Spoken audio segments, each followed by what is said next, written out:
নমস্কার বন্ধুরা, আমি স্বরূপ। আপনারা দেখছেন ছাদ বাগিচা চ্যানেল। দেখুন শীতকাল, তা এই সময় জবা গাছ বেশিরভাগ গাছেই কিন্তু শীতের তো ফুল ফুটছেই, তার সঙ্গে সঙ্গে পাশাপাশি জবা গাছে কিন্তু প্রচুর পরিমাণে ফুল ফুটছে।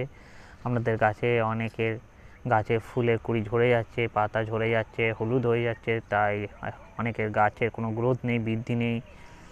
তাই আপনাদের যেসব জবা গাছে কোনো গ্রোথ বৃদ্ধি নেই, তা আপনারা এই কিছু সার প্রয়োগ করে দেন এবং কিছু নিয়ম ফলো করুন, তাহলে আপনাদের গাছে দেখবেন প্রচুর খুব সুন্দর সুন্দর ফুল ফুটবে। এই সময় কিন্তু দেশি জবাগুলো ফুল ফুটবে, তবে সাইজ ছোট হয়ে যাবে, এবং যেগুলো বিভিন্ন হাইব্রিড বা পুনে আমেরিকান, অস্ট্রেলিয়ান, এইসব ব্যাঙ্গালোর ভ্যারাইটিগুলো কিন্তু প্রচুর পরিমাণে এই সময় ফুল দেবে। ওদের টাইম কিন্তু শীতকালে প্রচুর ফুল দেবে। তাই আপনারা দেখতেই পাচ্ছেন প্রত্যেকটা ডালে আমার দেখুন কুড়িতে ভরে গেছে, আর কুড়ি প্রত্যেকটা ডালে কুড়ি এসেছে এবং ফুল ফুটছে। এবং এই সময় কিন্তু একটা খুব পোকার উপদ্রব হয়, জাত পোকা, যেটা কালো কালো আপনি দেখতেই পারেন। কদিন আগে আমি নিম অয়েল স্প্রে করেছিলাম, একটু কমেছে। আবার আপনারা নিম অয়েল বা কাকা পেস্টিসাইডটা 1 লিটার জলে 2 ml গুলে 6-7 দিন অন্তর অন্তর কিন্তু স্প্রে করতে হবে, তবেই কিন্তু আপনাদের এই পোকার আক্রমণ থেকে গাছকে রক্ষা পেতে পারবেন।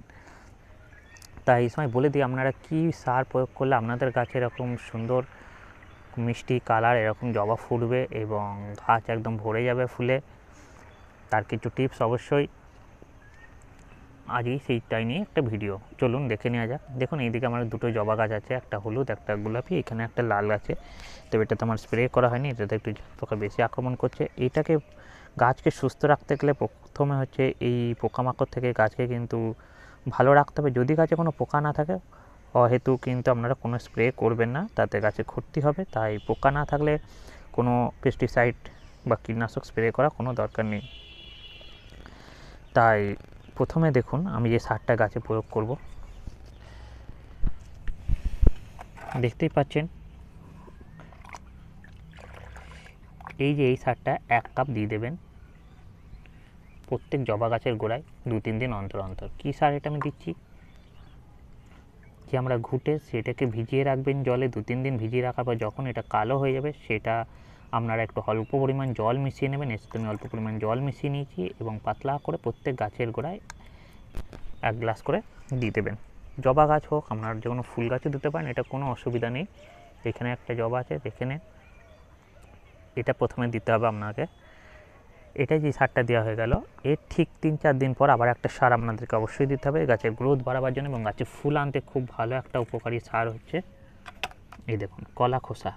যে কোনো পাকা কলা হোক, শুকনো কলা খোসা হোক, আপনারা কলাটা খেয়ে ফেলে না দিয়ে সেটাকে জলে 3-4 দিন ভিজিয়ে রাখবেন এবং 3-4 দিন ভিজিয়ে রাখার পর যখন দেখবেন কলাটা জল থেকে একটু ফেনা ফেনা দেখবেন, এরকম ফেনা ফেনা হয়ে গেছে, বুঝবেন যে সারটা তৈরি হয়ে গেছে।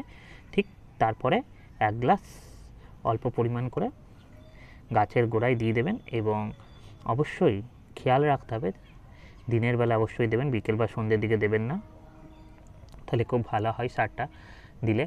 আর আরেক নম্বর হচ্ছে এই কলার খোসার মধ্যে প্রচুর পরিমাণে যে পটাশিয়াম আছে, যেটা গাছের ফুল আনতে ভালো একটা কার্যকারী ভূমিকা নেয়। তাই অবশ্যই এই সারটা আপনারা গাছের গোড়ায় দিয়ে দেন।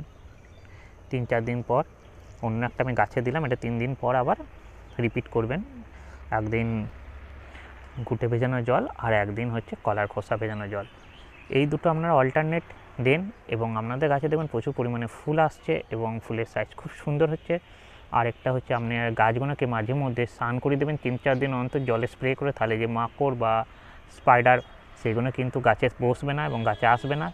ভালো করে জলে স্প্রে করে স্নান করে দেবেন 3-4 দিন অন্তর অন্তর।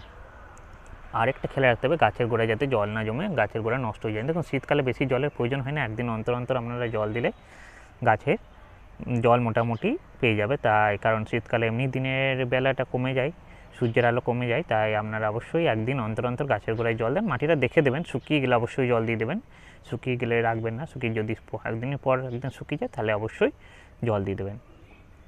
আর ফুল সানলাইটে তো অবশ্যই গাছকে রাখতে হবে, তবেই কিন্তু আপনারা ফুল পাবেন। এই কটা টিপস ফলো করুন, আপনাদের কাছে প্রচুর পরিমাণে ফুল আসবে। ভিডিওটি ভালো লাগলে অবশ্যই চ্যানেলটিকে সাবস্ক্রাইব করে পাশে থাকবেন। আর দেখা হবে অন্য কোনো ভিডিওতে। ভিডিওটি এখানেই শেষ করছি, ধন্যবাদ।